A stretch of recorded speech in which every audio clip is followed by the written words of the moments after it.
À travers moi, beaucoup ont su situer le Burkina sur une carte. Et je crois que en situant le Burkina sur une carte, ce regard est descendu dans le cœur et vous vous sentez concerné par tout ce qui se passe au Burkina parce que vous connaissez quelqu'un là-bas.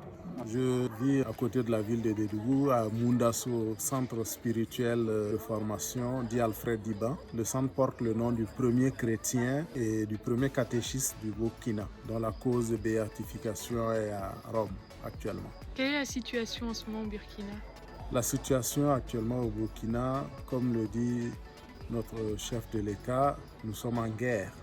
Voilà. Et depuis pratiquement janvier 2016 où nous avons eu les premières attaques de terroristes, la situation a pris de l'ampleur. Voilà, on peut le dire ainsi. Tout le pays est touché par les terroristes. Je suis retourné au Burkina en septembre 2021 à la fin de ma mission de 6 ans dans le diocèse de Saint-Dié, à qui je dis au passage merci encore pour cette belle expérience ecclésiale que j'ai vécu ici, pour toutes les relations qui ont été tissées. De retour donc au Burkina, on m'a confié la responsabilité du centre de formation et de spiritualité du diocèse de Dédougou. Quand je suis rentré, la situation commençait vraiment à prendre de l'ampleur. Les ANI, c'est-à-dire les hommes armés non identifiés, ont tissé comme une toile et ont encadré le pays. Au fur et à mesure, ils étendaient leurs tentacules. Et aujourd'hui, je peux dire que presque la grande partie de notre diocèse est touchée. Nous sommes en zone rouge. Les paroisses du nord ont pratiquement fermé. Il y a la présence des confrères, mais elles sont comme asphyxiées. On ne sort pas, on n'entre pas. Aujourd'hui, tout le monde a peur parce qu'avec les terroristes qui tirent, qui tuent, ils ne font pas de différence de cible. Quand ils arrivent, ils tuent tout le monde. Quand on regarde au Sahel, les populations musulmanes sont à 99%. Les chrétiens, c'est peut-être les quelques rares ponctuels qui sont là. Sinon, tout le monde est musulman. Mais ils sévissent là-bas. Quel islam ils défendent?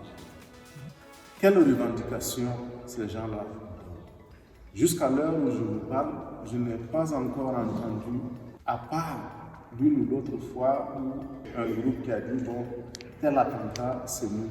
Il n'y a pas un visage que l'on peut dire voilà, un tel, c'est lui qui revendique telle ou telle chose. Il n'y a pas encore eu ce visage. Il n'y a pas encore eu un communiqué pour dire, bon voilà, c'est nous qui attaquons et voilà ce que nous voulons comme revendication.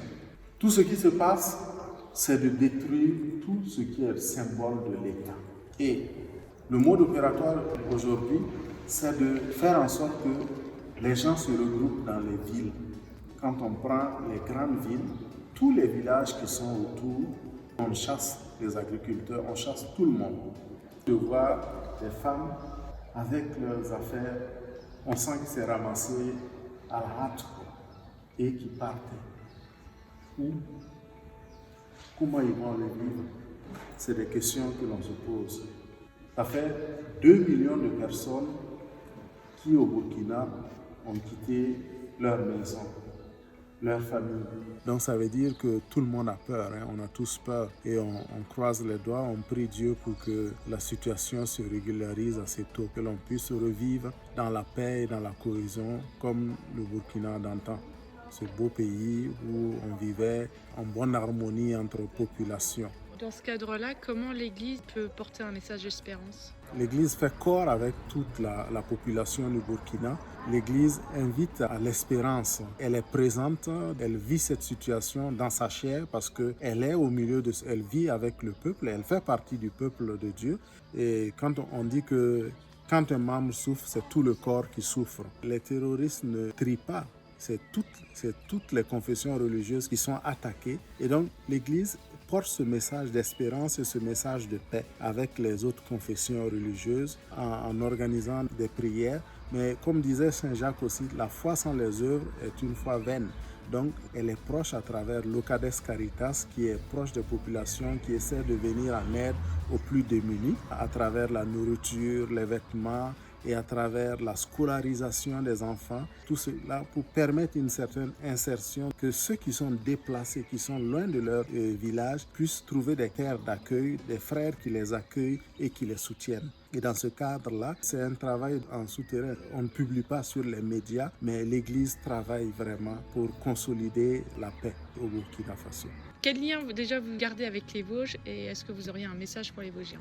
Je suis arrivé dans les Vosges en septembre 2015 et j'ai été bien accueilli. Je peux dire que c'est ma deuxième famille, les Vosges. Comme on dit chez nous, je suis comme un enfant du pays et donc je me sens bien quand je reviens dans les Vosges, je me sens à la maison. Une anecdote, quand je partais, mon défunt papa, à chaque fois quand je venais ici pour les vacances, il m'a dit « tu retournes chez toi ». Ça veut dire qu'il a senti vraiment que c'est le signe que je suis bien intégré. Et mon message, c'est un message de remerciement à tous ceux que j'ai rencontrés, à tous ceux qui chaque jour prient pour ma mission. Et depuis 2 ans bientôt, tous les premiers lundis du mois, la communauté paroissiale de Fraise et des environnants se retrouve pour prier pour le Burkina, pour prier pour ma mission. Et je voudrais donc leur dire à tous et à chacun merci. Merci en premier lieu à Dieu. Merci également à tout le diocèse de Saint-Dié et à toute la population du département des Vosges.